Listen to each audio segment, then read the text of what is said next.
Boa noite, irmãos. Graça e paz, tudo bem? Minha palestra, então, será as 9 atrações do Espiritismo. Eu espero que você possa aprender um pouco mais e crescer na graça e no conhecimento. Estou aqui tentando me adaptar com o computador do professor Paulo Cristiano. Ele tem aqui um sistema diferente, mas está funcionando bem ali. Muito bem. O site da revista Super Interessante disse o seguinte: na maior parte do mundo, o Espiritismo é visto como uma moda do século XIX. No Brasil, a história é bem diferente. Nossos 3,8 milhões de seguidores da doutrina de Allan Kardec fazem do Brasil a maior nação espírita do planeta. Isso foi em 28 de 5 de 2018. Então o Brasil, ele é a maior nação kardecista do planeta. Se nós contarmos as religiões africanas, com certeza esse número sobe exponencialmente. Calcula-se que pelo menos metade dos católicos romanos praticam algum tipo de espiritismo. Ou seja, nós temos 140 milhões de católicos. Olha a complexidade disso.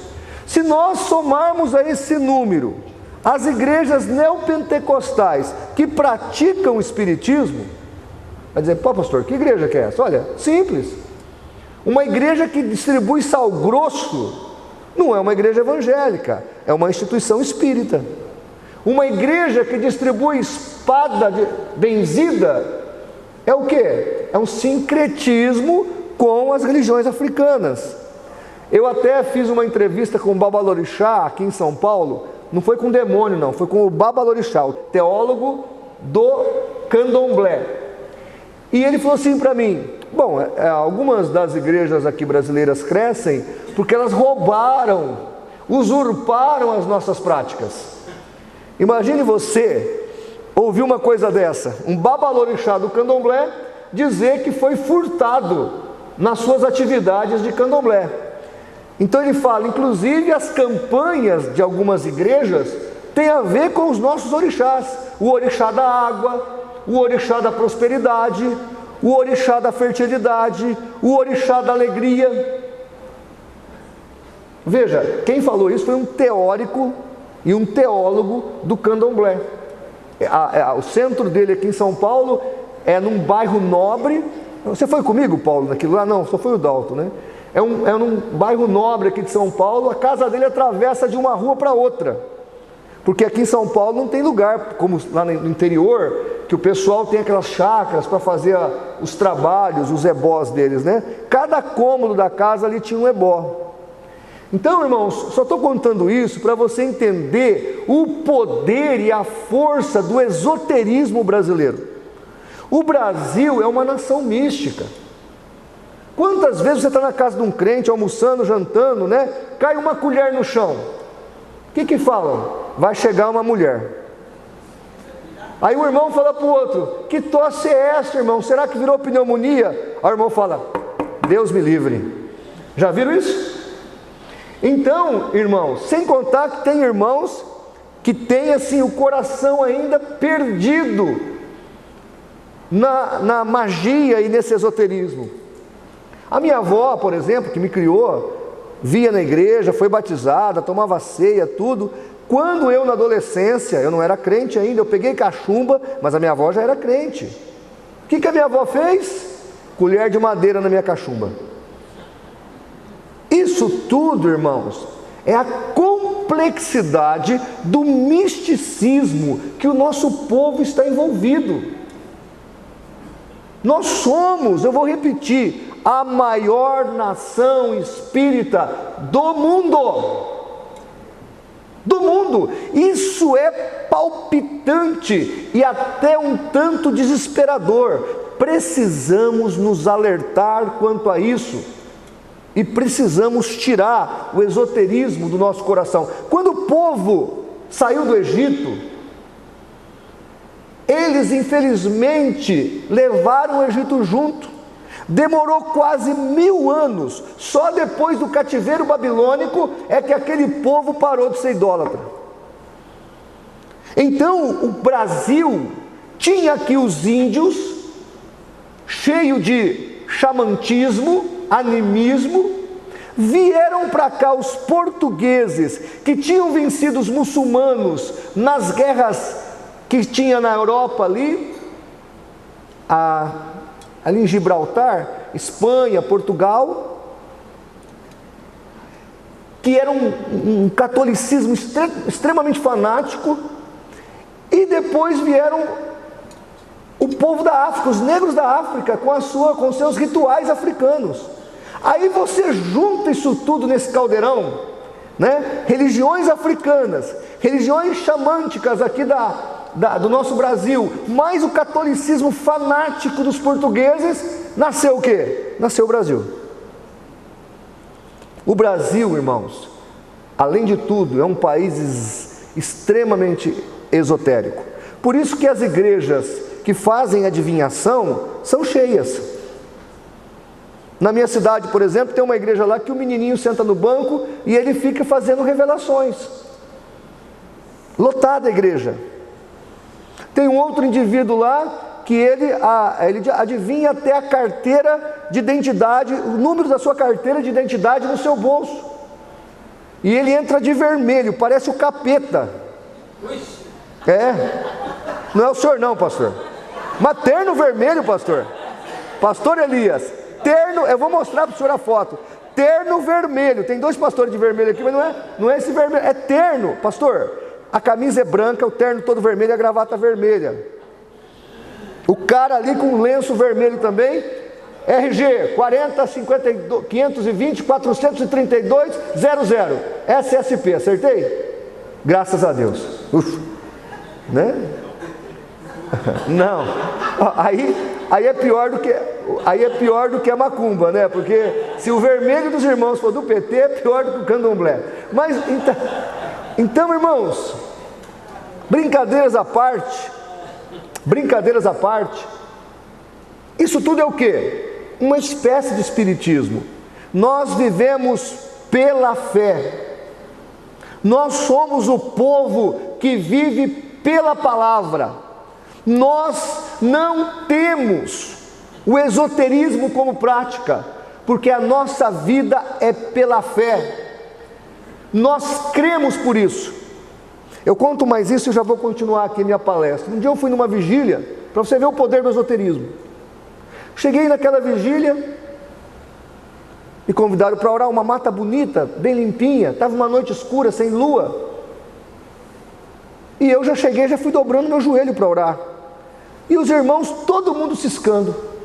Aí eu chamei o rapaz que me levou na vigília e falei: escuta, por que os irmãos parecem galinha no galinheiro? Por que está todo mundo ciscando? Pastor, eles estão procurando pauzinho que brilha. Porque Deus aqui faz brilhar pauzinho. Falei: para que Deus faz brilhar pauzinho? Ah, pastor, não sei, mas o pessoal está procurando. Aí eu dobrei meu joelho para não perder meu tempo e orei. Fechei meus olhos e orei. No final da vigília, todo escuro, aquela roda final, né? Aquela intercessão final, aquele círculo final para fazer a intercessão, o líder da vigília falou assim: me falaram que o pastor João Flávio está presente, e o Espírito Santo pediu para que eu deixasse ele falar. Ah, meu Deus. Já peguei a palavra e falei: irmãos, quero dizer que foi coisa do Espírito Santo mesmo, porque eu estava ansioso para falar uma palavra para vocês. Nós somos o povo que andamos por fé e não por vista. Crente não fica ciscando como uma galinha no chão, procurando um pauzinho que brilha. Crente vive pela fé. Teve uns glória a Deus lá no meio, mas nunca mais me convidaram para aquela vigília. Mas eu falei, nós precisamos, irmãos, sermos livres do esoterismo. Nós somos o povo da fé, e um povo que vive com o coração e os olhos voltados no céu. O Espiritismo, diz a revista kardecista, O espiritismo logo chegou ao Brasil, trazido pelos médicos, nós estamos falando do kardecismo, trazido pelos médicos homeopatas e também por médiuns, Bento Muri e João Vicente Martins, em 1840, sendo aceito por um grupo de médicos também homeopatas do Rio de Janeiro, que formaram o Grupo Confúcio. O grupo recebeu uma mensagem espiritual informando que o Brasil fora escolhido como o país para o qual iria se transplantar a árvore do Evangelho, onde o Espiritismo iria se desenvolver. Ismael, mensageiro de Jesus, foi encarregado de cuidar do Espiritismo no país. O Espiritismo se difundiu, vários grupos se formaram e em 1884 foi fundada a Federação Espírita Brasileira, FEB, com o fito de reuni-los e, no caso aqui, organizá-los. Isso é o que está no site da Federação da Organização Espírita Brasileira. E aqui eu começo os 9 pontos de atração do kardecismo. E olha, preste atenção numa coisa. Quando falamos de espiritismo, geralmente nós misturamos tudo e colocamos num saco. Então, candomblé, umbanda, quimbanda, santeria e kardecismo é tudo igual. Eles não gostam disso. Eu já dei uma palestra aqui falando das facções espíritas. O cara do candomblé, ele acha que o candomblé é a verdade, não a quimbanda ou a umbanda ou o kardecismo. Eles são rivais entre si, inclusive. E os kardecistas, que no caso aqui a temática é sobre o kardecismo, não gostam de ser confundidos com as religiões animistas da África, porque eles se entendem como a última revelação do Evangelho. A primeira foi a Moisés, a segunda foi a Jesus e a última seria Allan Kardec. Então é bem explicado isso. O apelo científico. O espiritismo, diz os espíritas, é a junção perfeita entre ciência com a religião. Não preciso falar muito disso, porque o nosso professor Paulo Cristiano da Silva, há alguns anos atrás, e essa palestra está no site do CACP, ministrou uma palestra sobre se é científico o kardecismo. E ele provou por A mais B que não. Tá? Mas eu vou dar, aqui nesse ponto é que eu vou trazer uma informação da nossa irmã Maria Cândida, uma pesquisa que ela fez, chamado A Data Limite dos Espíritas, que foi dia 20 de julho de 2019. Que dia foi esse? Foi o dia do contato. Que contato? Eu vou ler agora. Esta foi a terceira data marcada pelos espíritos de luz, para ocorrer a mudança de categoria do planeta Terra, dando início à nova era. A primeira, de acordo com a profecia psicografada por Chico Xavier, no livro A Caminho da Luz, atribuído ao Espírito Emmanuel, publicado em 1938, seria na virada do ano 2000, quando as forças do mal seriam obrigadas a abandonar suas posições de domínio no ambiente terrestre e haverá um confronto final. Os espíritas dizem que essa data foi mudada por intervenção de nosso Senhor Jesus Cristo. A segunda vez que os espíritas esperaram por esse grande acontecimento foi em 2012. 2012, mais precisamente, a profecia dizia que a transição se entenderia na terceira semana de dezembro de 2012, até a terceira semana de fevereiro de 2013. Finalmente, chegamos ao dia que os espíritas chamaram a data limite. Dessa vez, iria acontecer mesmo, de acordo com outra profecia de Chico Xavier, anotada por seu discípulo Geraldo Lemos em 1986 e amplamente divulgada pela médica espírita Marlene Nobre, que morreu em 2015. O grande arauto e a data limite seria então 20 de julho de 2019, aonde o planeta Terra receberia contatos de espíritos evoluídos e de extraterrestres. Se você quiser saber mais aqui, Temos esse artigo da irmã Maria lá no site e uma entrevista que eu fiz com ela aqui em Santos, há alguns meses atrás, ela falando dessa data limite. Então, a partir de julho de 2019, nós teríamos que ter um contato extraterrestre. Você ficou sabendo de algum?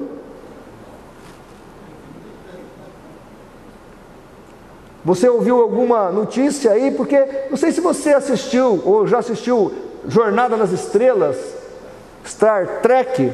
Eles conseguem fazer a Discover quando eles encontram uma nave espacial num experimento no espaço. Aí aquela nave vem para a Terra e traz informações técnicas para que a Terra construa naves que voem mais rápido que a velocidade da luz. Eu acho que eles estavam sonhando com algo desse tipo. E a data limite que eles marcaram foi agora em julho de 2019.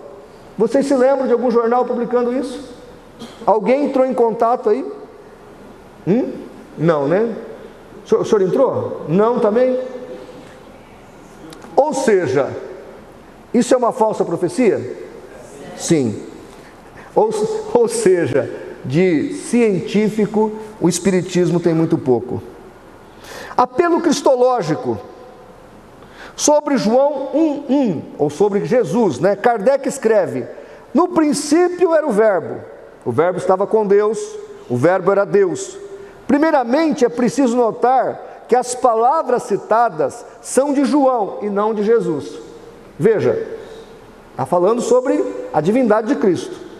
Admitindo-se que não tenham sido alteradas, não exprimem na realidade senão uma opinião pessoal, uma indução que deixa transparecer o misticismo habitual, contrário às reiteradas afirmações do próprio Jesus. Mas aceitando-as tais como estão, elas não resolvem absolutamente a questão da divindade de Jesus, pois aplicam-se igualmente a Jesus como criatura de Deus. Jesus podia ser encarregado de transmitir a palavra de Deus sem ser Deus, como um embaixador transmite as palavras de seu soberano. Obras Póstumas, capítulo 8. Ou seja, eles falam muito de Jesus, dizem que são a terceira revelação de Cristo, mas estão negando o quê? A divindade do Senhor Jesus. E ainda, Leon Denis, sucessor de Allan Kardec, diz o seguinte: não, a missão de Cristo não era resgatar com seu sangue os crimes da humanidade. O sangue mesmo de um Deus não seria capaz de resgatar ninguém. Cada qual deve resgatar-se a si mesmo. Cristianismo e Espiritismo, 7ª edição, página 86. Eu pergunto, o kardecismo vive o cristianismo bíblico? Claro que não. Eles negam a divindade de Jesus. Mas o apelo cristológico dentro do kardecismo é muito forte. Jesus é o mestre de luz, Jesus é o grande princípio do Espiritismo, no amor, na caridade, na piedade e etc. Entretanto, negam que Jesus é divino, negam a encarnação do Verbo, negam que Jesus é Deus, ou seja, negam a Trindade. Então, de cristianismo, o kardecismo tem quase nada. Continuando, o apelo escriturístico. E aqui é importante nós entendermos que eles tentam usar a Bíblia, procuram usar as Escrituras para poder iludir. Inclusive, irmãos, as Escrituras não são usadas só no kardecismo, não. São usadas até em centros de terreiro de Umbanda, de Quimbanda e de Candomblé. Lê-se a Bíblia. O dia que eu fui entrevistar o Babalorixá aqui em São Paulo, ele tinha uma Bíblia em cima da mesa. E ele falou que os rituais de sangue são lidos ali, alguns rituais do sacrifício levítico, para dizer e para falar que há uma analogia. Então eles procuram usar a Bíblia para se disfarçar ou para mostrar alguma religiosidade cristã ou judaico-cristã para tentar iludir o maior número possível de pessoas, já que nós no Brasil e no Ocidente cremos em Jesus Cristo, cremos na Bíblia Sagrada. O texto que eu separei para vocês aqui diz o seguinte: o Espiritismo de Kardec fez amplo uso das Escrituras, tanto do Antigo quanto do Novo Testamento, para provar os seus ensinos. Tanto que o Evangelho segundo o Espiritismo traz ampla citação das Escrituras. Diversas passagens são analisadas à luz da doutrina espírita, embora não ocorram em nenhum lugar da Bíblia as palavras reencarnação e karma. Kardec faz a Bíblia dizer o que ela não diz, distorcendo muitas passagens da palavra de Deus para que se encaixe na sua opinião. E aí eu tenho aqui duas citações, uma do livro Visão Espírita da Bíblia, página 13, e outra de A Gênese, de Allan Kardec, página 87. Dizem os espíritas: a palavra de Deus não está na Bíblia. Gravíssimo isso. A palavra de Deus não está na Bíblia. Diz Allan Kardec: a Bíblia evidentemente encerra fatos que a razão desenvolvida pela ciência não poderia aceitar e outros parecem estranhos. Ou seja, tanto Allan Kardec quanto os seus discípulos deixam claro que a Bíblia é só um pretexto. Pretexto para quê? Para iludir aqueles que creem em Deus, para iludir aqueles que se dizem cristãos. A Bíblia de verdade tem muito pouco valor dentro do kardecismo. O que vale mesmo é a obra sistematizada por Allan Kardec e organizada por Leon Denis. Essa é a obra que vale. Aí nós temos a palavra de Deus em Isaías 8, 19 e 20, que diz o seguinte: quando, pois, vos disserem, consultai os que têm espíritos familiares e consultai os que têm espíritos familiares e os adivinhos que churreiam e murmuram, porventura não consultará o povo a seu Deus? A favor dos vivos consultar-se-á aos mortos, a lei e ao testemunho. Se eles não falarem segundo esta palavra, é porque não há luz neles. Então, nós vivemos segundo a palavra de Deus. Nós não andamos segundo pseudo-revelações que não têm base na verdade, que não têm base na palavra. Nós somos o povo da Bíblia, e Bíblia dentro do contexto, porque o texto tirado do contexto é pretexto para heresia. Então nós precisamos entender que o Espiritismo, quando usa a Bíblia, usa apenas como um meio para se chegar a um fim, que é trazer a doutrina de Kardec, que não está de acordo com a Bíblia Sagrada. Irmãos, infelizmente não são só o kardecismo e algumas seitas aí que usam levemente a Bíblia, como o islamismo, por exemplo. Nós temos uma seita aqui em São Paulo, chamada a Igreja da Santa Vó Rosa, e um dia eu fui com o meu grupo lá, o Paulo também foi. Nós fomos com o meu grupo lá para assistir um culto que parece um culto da Assembleia de Deus, viu, pastor Rinaldo Filho? Parece um culto da Assembleia de Deus. É verdade ou não, Paulo? É verdade, pastor Elias. Parece um culto da Assembleia de Deus. Inclusive, no dia que nós fomos, 2 irmãos da Assembleia de Deus estavam um tocando e outro cantando lá. Fato, lá em Rio Preto. E aí, uma das nossas irmãs, ninguém levou Bíblia. Na hora da mensagem, ela chamou o diácono. Ô diácono, faz favor, querido, vem cá. Escuta, o homem vai pregar lá, você pode me emprestar uma Bíblia que eu não trouxe a minha? E aí o rapaz olhou para ela e falou assim: minha senhora, não se preocupe, Bíblia aqui é o de menos, porque Bíblia é um livro de santos mortos, e o nosso pastor vai ler uma carta, porque nós temos um santo vivo.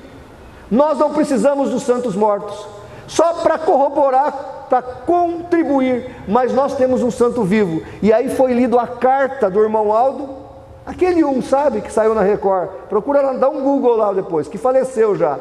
Então, amados, esse povo tinha preterido a Bíblia, usava de vez em quando, porque valia mesmo a carta do tal irmão Aldo. Assim acontece no kardecismo, usa-se a Bíblia apenas para confirmar o que Kardec disse, não se usa a Bíblia para trazer a verdade dos fatos. Apelo cosmológico, A cosmologia é a maneira como alguém compreende o mundo ao seu redor. É como consegue encaixar o universo em um todo. Kardec formulou sua própria cosmologia. Segundo sua explicação, esta Terra é apenas um entre muitos planetas habitados. E aqui eu abro um parêntese. Meados do século XIX, essa ideia de vida em outros planetas era muito forte. Os espíritas, os mormons, os adventistas, a nova era, a teosofia, acreditavam e pregaram e ensinaram que havia vida em outros planetas. O Allan Kardec, o professor Paulo mostrou isso claramente numa das suas palestras, no livro A Gênesis, falou que tem vida na Lua. Só se for aquela que os Transformers acharam lá naquele filme, né? Porque não há vida na Lua. A Lua é inabitável. Não há nem bactéria na Lua. Isso já foi provado. A terra da Lua chegou aqui para nós. O pó da Lua, né? E não há as pedras da Lua. E não há nem bactéria ali. Então, esse mito, essa cosmovisão dos meados do século XIX era muito corrente entre esses grupos religiosos. Quando Deus completou a criação do planeta, a Bíblia fala que ele disse que era muito bom. Gênesis 1:31. Deus fez todas as coisas e quando fez o homem, disse: é muito bom. Se há dores e sofrimentos hoje, amados, é devido à queda, o hecatombe da humanidade. Gênesis capítulo 3. E a Bíblia deixa claro que esse sofrimento foi autocausado pelo livre-arbítrio, por escolhas que o homem fez. E aí, amados, o que nós temos que observar é que toda a natureza geme, toda a natureza sofre o pecado da humanidade. O mundo não é um lugar de autopunição, negativo. O mundo era para ser um lugar de bênçãos, e se tornou esse lugar não muito aprazível devido ao pecado do homem. Mas Jesus morreu na cruz, Jesus levou sobre si os nossos pecados, e brevemente Jesus voltará para levar a sua igreja para o céu. E aí, algumas questões aqui. Por que alguns são muito felizes e outros tão tristes? Por que uns são ricos e outros tão pobres? Por que tanta discrepância se todos somos seres humanos? Obviamente por causa do pecado. Eu me lembro que eu assisti um debate uma vez, e neste debate o médium espírita dizia: olha, uma criança nasce doente porque ela pecou na outra vida, não tem outra explicação. E o kardecismo, diferente das religiões africanas, não crê que a reencarnação evolui e involui, só crê que evolui. Porque, por exemplo, nas religiões africanas, você pode, e também em algumas religiões asiáticas, você pode evoluir a um semideus ou a um deus, mas você pode também virar uma pedra.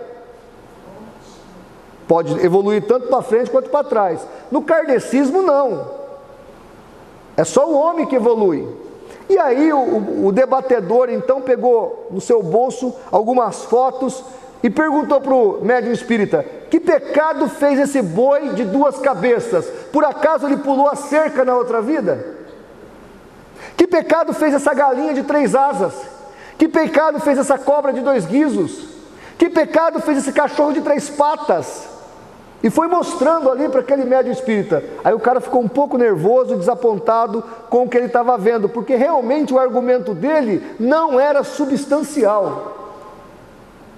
Nós temos aí a natureza gemendo, nós temos os seres humanos sofrendo, nós temos gente nascendo doente, tudo por causa da escolha do Éden. E essa escolha nos acompanha, mas para isso se manifestou o Filho do Homem, para isso se manifestou Jesus Cristo, para isso nós temos a graça do Senhor, para nos livrar dessas maldições.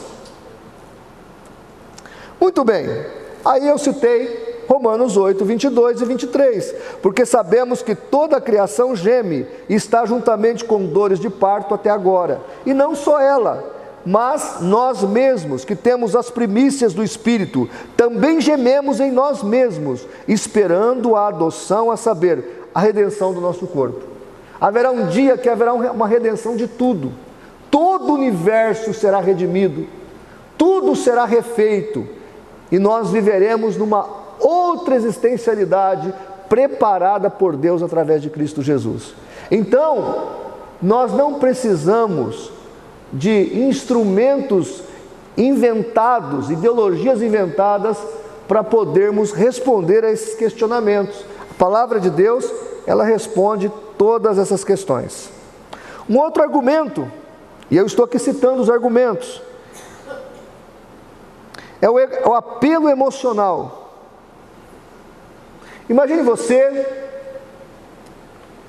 que você nesta manhã brigou com seu marido. Ele pega a moto para ir para o trabalho e no meio do caminho um caminhão passa por cima dele. Vocês sabem que isso acontece todo dia. Um caminhão atropela ele. E você tinha falado coisas terríveis para o seu marido, que ele era um inútil, que ele não supria a casa, que ele era um péssimo pai. Como é que você fica? E se alguém te falasse, dá para você conversar com ele ainda? E se alguém te dissesse, tem como você pedir perdão para ele? Tem como você consertar isso? Irmãos, já foi feita pesquisa sobre isso. Muitos que iam no Chico Xavier, muitos que vão nos centros espíritas, vão devido ao apelo emocional. Estão desesperados, porque perderam entes queridos, e se há alguma possibilidade de contato, eles querem então tentar, para aliviar sua dor interna. Entretanto, o que diz a palavra de Deus? Lucas 16, de 19 a 31. A história do rico e o Lázaro é muito clara. Não há contato entre vivos e mortos, porque para quem morre em Cristo, temos um lugar que é o paraíso, e para quem morre fora de Cristo, há um lugar de tormento que é o inferno. Lucas 16, do 19 ao 31, deixa claro, não existe alma penada, não tem alma vagante. Pastor, mas eu vi a minha sogra quando morreu. É consciência pesada. Não é a alma dela não, é consciência pesada. Você tratou mal ela, a consciência trouxe aí à tona a sua sogra. Não aparece. E amados, preste atenção. O rico pediu para o pai Abraão, pai Abraão, deixa alguém voltar para ir falar com alguém da minha casa, porque ninguém lá crê no Senhor, na palavra, em Cristo. O pai Abraão falou assim, tem os vivos, e tem a palavra e os profetas, eles têm que ouvir a palavra, e não viriam nem que algum morto ressuscite. Ou seja, quem morreu não está vagando, não fica vagando. Eu me lembro que passava uma vez um programa Além da Imaginação, e aí a pessoa estava andando na rua com o carro, de repente uma pessoa dava com a mão, socorro, socorro, acorde lá, o corpo está lá, o corpo está lá. Aí era uma mulher loira, né, por exemplo. Aí o carro parava, o carro no meio da pista, descia lá para socorrer a pessoa. Quando levantava a pessoa, estava morta, era o morto que tinha chamado ele na rua. Lembra dessa série? Além da Imaginação. É a imaginação mesmo, porque biblicamente isso não acontece. Deixa eu deixar claro uma coisa aqui, e está aqui o pastor Elias Soares, que é especialista, e como eu crê na imortalidade da alma. Cremos na imortalidade da alma, mas crer na imortalidade da alma não tem nada a ver com o espiritismo, porque nós cremos que a alma tem lugar específico para ela. Ou ela vai para o céu, para o paraíso, ou ela vai para o inferno, para o lugar de tormento. A alma não fica vagando, de jeito nenhum. E para adiantar, Mateus 17 é ótimo quando os espíritas usam aquilo. Eu fico radiante quando algum espírita tenta usar Mateus 17, aonde aparece Moisés e Elias. E ali, a Bíblia é muito clara, em Deuteronômio capítulo 34, a Bíblia deixa muito claro que Moisés está morto. Inclusive o pastor Elias fez um vídeo excelente, chamado A Pergunta que Travou os Teólogos Adventistas, e ele deixou bem claro que Moisés está muito morto, não só morto, muito morto, e só vai ressuscitar na volta de Jesus. E aí muitos querem dizer que ali Jesus estava fazendo um ato de mediunidade, mas eu vou contar um segredo muito legal para vocês nesta noite. O kardecismo tem uma regra, o espiritismo. Vamos imaginar que eu fui um poeta celta na outra vida, um cara alto, forte, bonito, que pecou muito, aí nasceu essa pessoa que vos fala, ok? Aí eu estou aqui em Santos. Tem uma coisa que eu sofro muito aqui em Santos, é com as bicicletas. Eu não me preocupo com os carros, mas a bicicleta já me atropelou quase 3 vezes. Aí eu estou atravessando a rua ali, a bicicleta me atropela, e bem atropelado eu morro. Aí a minha mulher, meu Deus, preciso falar com o meu marido. Se ela for lá no centro chamar o João Flávio, e ficar lá, vem João Flávio, vem. Vem João Flávio, vem. Está chamando, me chamando lá. Quem vai aparecer para ela, a silhueta, é da última vida que eu tive. Não é o celta alto forte lá, é dessa vida. E lá em Mateus 14, quem tinha perdido a cabeça? João Batista. Quem tinha que aparecer em Mateus capítulo 17? João Batista. E não Elias e Moisés. Vocês estão entendendo? Então, aquilo lá se torna um problema para os espíritas, porque eles falam que João Batista era o quê? A reencarnação de Elias. Então ali tinha que aparecer Moisés e Elias, sem contar que Moisés também é um problema, porque Moisés não reencarnou depois de tanto tempo, de tantos séculos, ok? Então ali não é bom para os espíritas. E antes que alguém fale alguma coisa, porque eu sou da linha que acredito que realmente apareceu ali Moisés e Elias, pastor Elias Soares tem uma explicação interessante sobre uma visão pedagógica. Eu acredito que foi uma visão real, mas antes de qualquer coisa, ali estava Jesus, e ele não consultou mortos, e Jesus é Senhor de vivos e de mortos. Deus é soberano sobre todas as coisas. Não houve ali mediunidade. Estamos explicando isso bem claro. Então esse apelo emocional que é usado não funciona na prática, porque se você for atrás de alguém que morreu, vai ser enganado, você vai sofrer um engodo. Pastor, mas pode até saber alguma coisa? Pode, mesmo porque quem vai ao espiritismo consultar um morto já está na mão das trevas, e ali para a coisa ser manipulada, a coisa é bem fácil. Mas nós sabemos que só há um caminho, e é Jesus, e não conversar com mortos. Muito bem, apelo romântico. O Chico Xavier escreveu 412 livros. E sabe uma coisa que ele fez com muita perícia? Ele romantizou a morte. Romantizou a morte.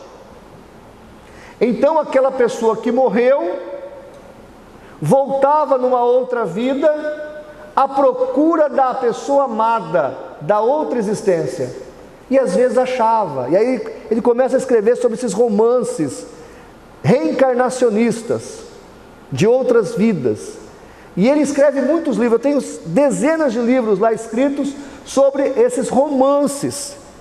E essas histórias aventureiras dos espíritos. Aconteceu algo engraçado lá em Rio Preto, aliás, não muito engraçado, aliás, nada engraçado. Essa história é real. Eu e a minha esposa, ela nem era minha esposa ainda, ela era minha namorada. Nós fomos fazer um discipulado. Eu já levava ela junto para fazer o discipulado, eu já estava mostrando a vida que ela ia ter. E aí no discipulado que a gente foi fazer, a esposa de um médico, um psicólogo importante da minha cidade, estava em crise, porque o marido estava largando dela, porque o médium havia dito que eles não combinavam, porque na outra vida ela era a mãe dele e ele era o filho dela. E ela estava grávida, e o médium falou: e o teu filho, que você está esperando hoje, foi o teu marido na outra vida, e ele quer tirar a tua vida, por isso você está sofrendo nessa gestação, porque se vocês morrerem agora, vocês vão nascer os dois juntos na outra vida. Isso é um romance espírita. E aí a criança, com todos os problemas, quando nasce sem os tímpanos, e doente. E eu fui na casa daquela mulher e falei: Deus, nós precisamos de uma intervenção aqui, porque o diabo está cirandando essa família.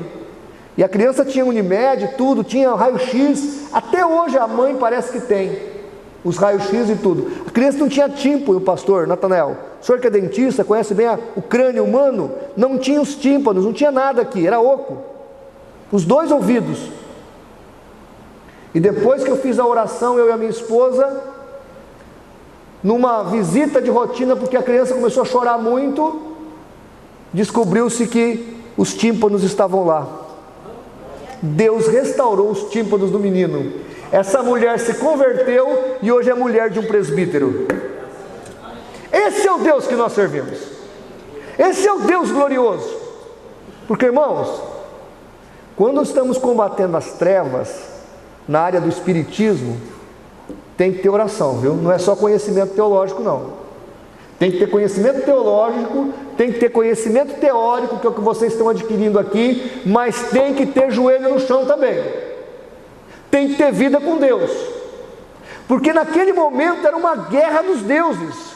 De um lado estava a palavra de Deus do que eu estava pregando, do outro estava a palavra do médium.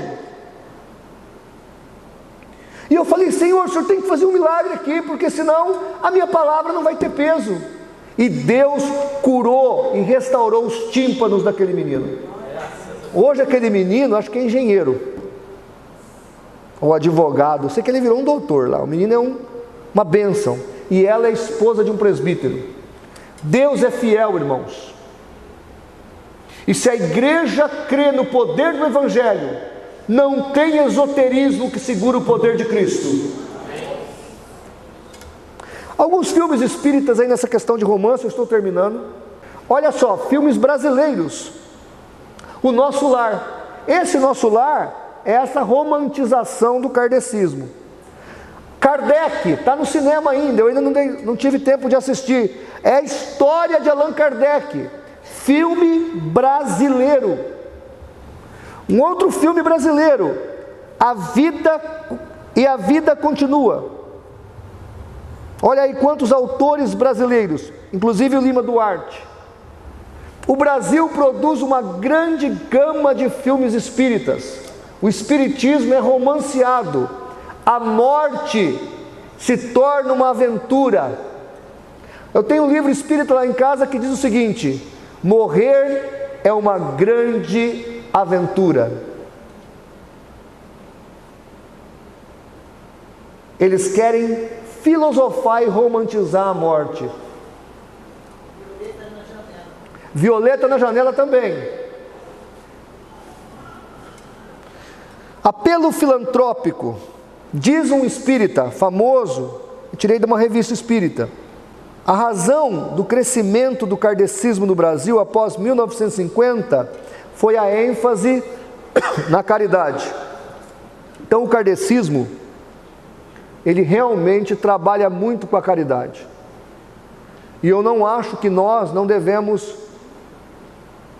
porque somos cristãos e cremos que a salvação não é obtida por mérito, nós não devemos fazer por menos, e também devemos fazer caridade. A caridade realmente é uma coisa muito boa.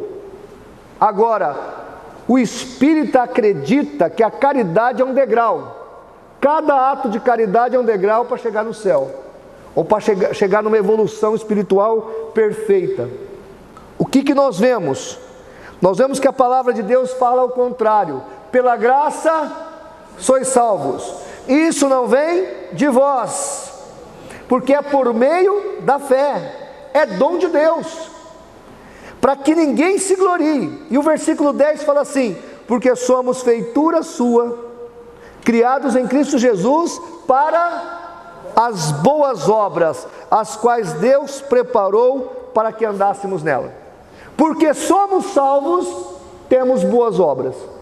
Não temos boas obras para sermos salvos, mas porque somos salvos, fazemos boas obras. Irmãos, fazer caridade é muito bom, mas a caridade não tem o poder para salvar. Aí tem irmão que diz o seguinte: eu não faço caridade, porque eu não sou espírita.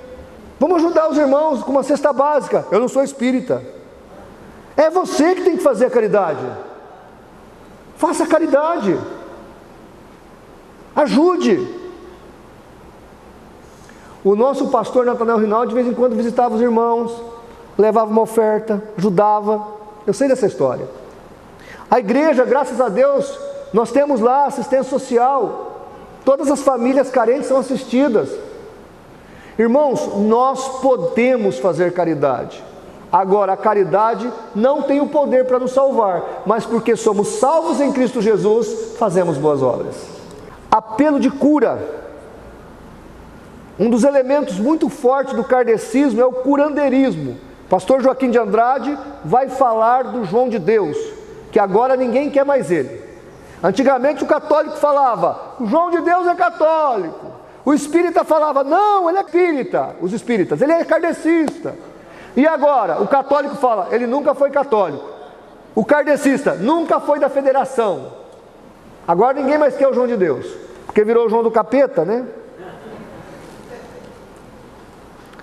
Agora o fato, irmãos, que na Bíblia nós temos exemplos, e falsos milagres foram feitos pelos falsos profetas.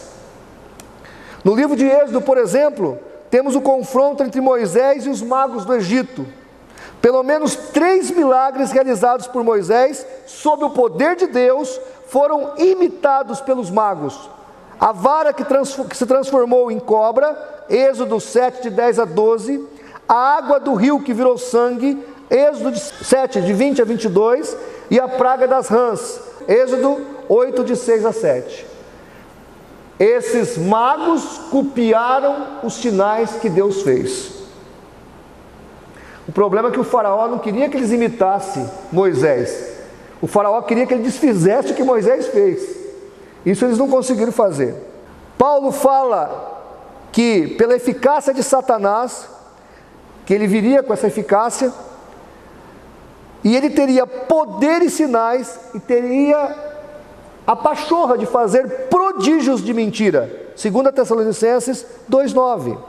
O livro de Apocalipse 16,14 fala que espíritos de demônios que operariam, ou operam no caso lá em Apocalipse, sinais. Pastor, o senhor crê que um falso profeta pode fazer um sinal? É só ler Deuteronômio 13. Pode. Está lá em Deuteronômio 13, o falso profeta agindo. Afinal de contas, o diabo pôs, o diabo tirou. Tá certo? Então, nós temos que ficar atentos. A gente é muito pelo visual. Ah, tem um profeta aí fazendo milagre. Tem alguém aí fazendo sinais. Tome cuidado. Conclusão: há muitos questionamentos. De onde viemos? Para onde iremos? Afinal de contas, qual é a certeza da vida após a morte? os espíritas usam essas dúvidas, de onde viemos, para onde iremos, para tentar engodar as pessoas, como se eles tivessem algumas respostas, respostas que, segundo eles, vieram dos espíritos de luz. O fato é, queridos, que o caminho, a verdade e a vida está em Jesus Cristo. O fato é que somente Jesus pode nos levar para o céu, pela sua graça. Ninguém pode chegar ao céu pelas suas próprias obras, apenas pela graça de Deus. Apenas pela graça de Deus. Não há nada que podemos fazer para melhorar a nossa circunstância diante de Deus, a não ser confessar os nossos pecados e reconhecer a Jesus como o único e suficiente Salvador. Eu quero findar dizendo o seguinte: os espíritas e o espiritismo está aí, fazendo e desfazendo na nossa nação. Para que a igreja barre isso, nós precisamos primeiro pregar o Evangelho. Quando a Bíblia fala de amarrar o demônio, o poder que amarra esse demônio não é ficar como alguns fazendo xixi pela cidade, ou fazendo benzições pela cidade. Não, o jeito de amarrar o demônio é catar um pacote de folheto e evangelizar nas ruas. O jeito de amarrar o demônio e toda a força das trevas é fazer visita, é fazer discipulado, é ajudar as pessoas, é realmente fazer uma caridade sem interesse. E a igreja tem esse poder. Irmãos, vou terminar com isso. Eu duvido que as pessoas que moram na sua rua rejeitariam uma oração. Talvez um ou outro. Sai na tua rua. Bom dia, vizinho. Bom dia. Pois não, dona Maria. Eu vim aqui saber se a senhora gostaria de receber uma oração. Eu gostaria de orar com a senhora por algum problema que a senhora está passando, sentindo no meu coração. Ou pode dizer para ela: Jesus mandou vir aqui orar pela senhora. Você acha que o teu vizinho não vai querer oração? Dificilmente. A maioria dos vizinhos vão aceitar a oração. Uma vez os meus alunos no seminário escreveram cartas para os seus vizinhos. Famílias inteiras foram para a igreja. Um dos meus alunos disse assim: pastor, eu não imaginava que era tão fácil. Ele escreveu uma carta à mão para o vizinho, e o vizinho apareceu com toda a família na igreja. Meu irmão, vamos pregar o Evangelho, vamos falar da graça salvadora. O que o Espiritismo oferece é apenas uma possibilidade de reencarnar, mas o que Jesus oferece é a possibilidade de uma vida eterna pela graça. Amém, amados?